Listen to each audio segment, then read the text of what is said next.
Hi, my name is Abel. I'm a cloud developer advocate specializing in DevOps. Today, I'm going to show you how you can connect Jenkins to Visual Studio Team Services to create your CI/CD pipeline all the way into Azure. Now, Visual Studio Team Services is the ultimate solution, ultimate DevOps solution into Azure. However, I know a lot of you have already invested heavily in Jenkins for your build. So connecting Jenkins as your build to VSTS as your release is very easy to do. Let's go see how it's done.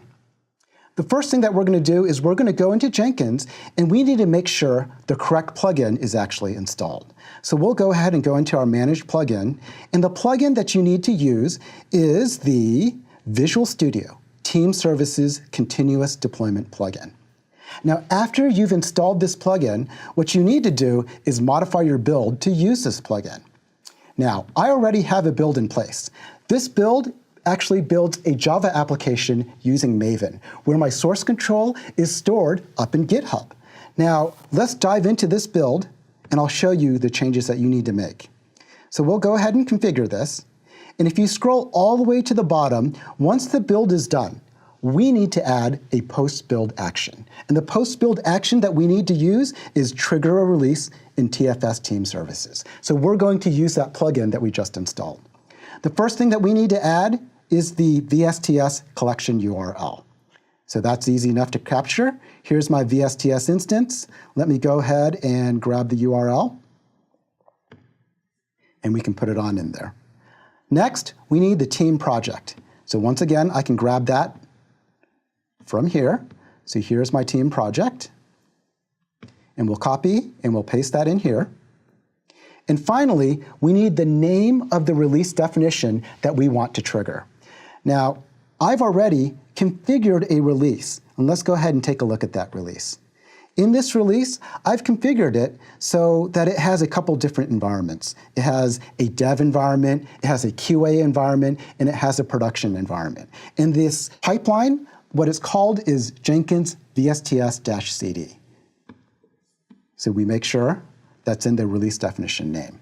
Finally, we need to give the username and password into VSTS, or we can also use a personal access token. So really, we should use a personal access token.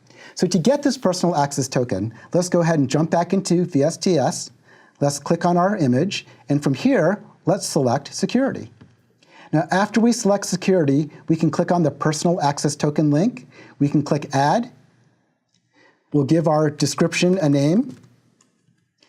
And we can go ahead and select how many days we want it to be valid.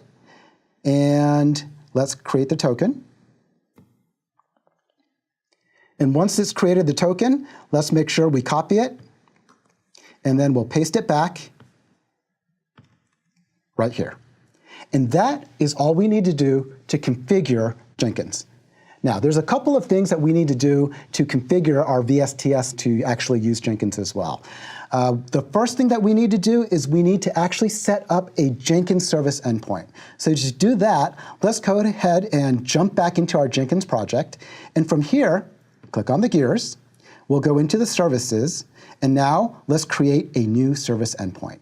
And the type of service endpoint that we want to create is a Jenkins endpoint. And now we just need to give this a name. We need to give it the Jenkins server URL. So let me go ahead and find that. This is right here. So we can copy and paste that in here. And we also need to give it the username and password to connect back into Jenkins. So let's verify the connection. And everything looks good. Great. All right, so I've already actually created a service endpoint, and we'll just go ahead and use that. The next thing that we have to configure inside of VSTS is we need to configure where the artifacts are going to be used by our release. So let's go ahead and jump into our release definition. And from here, you can see that I have the release defined, but I have no artifacts. So we're going to go ahead and add an artifact.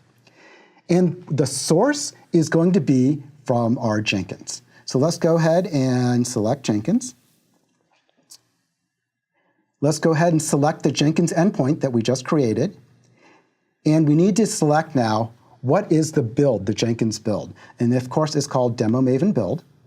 So I'll select that. We'll click Add, and hooray for that. Now we're done. Okay, so in theory, we've actually connected Jenkins and VSTS, where now we can use Jenkins for our build and VSTS for our release. Let's go ahead and test it out and see if this actually works. All right, so this is our web app. This is a Java Springs application. There it is. Let's go ahead and make some changes to it. So let me bring up Visual Studio Code. Let me add some code in for demo. And we'll save it. And now that we've saved it, let's go ahead and check all of our code back in. Now remember, we actually checked our code. It's actually coming from GitHub. So we're going to check everything back into GitHub. So we added changes. Now after we check this in, we need to make sure we push our changes back up to GitHub. So let me do a push. And so now it's going to go ahead, take all the changes that I just made and push it all the way back up to GitHub. Now, after I've pushed this back to GitHub, it should trigger my build inside of Jenkins. So if I come into Jenkins, let's go ahead and jump into my build. We can see that a build has actually been kicked off. Now, if we dive into this build, we can actually see what it's doing in real time. So now it's going to go ahead, download my source code from GitHub, compile everything, package everything up, and then once it's done, it's going to trigger my release from VSTS. So if I go into Visual Studio Team Services, and let's go ahead and view our releases, you'll see that we actually have a release that's gotten triggered. So here it is. And now we can dive in here and see in real time what it's actually doing. So now it's going to take and download all of my build artifacts from Jenkins, and it's going to start deploying it through my deployment pipeline. So it looks like I've released into my dev environment, and let's go ahead and take a look and see what that looks like. So here's my dev environment. I'll go ahead and refresh. And look at that. Our changes have been pushed all the way into our dev environment. So there you go. Using Jenkins as your build and VSTS as your release is super simple to set up, takes a couple of clicks, and it's just a piece of cake. All right, thank you very much.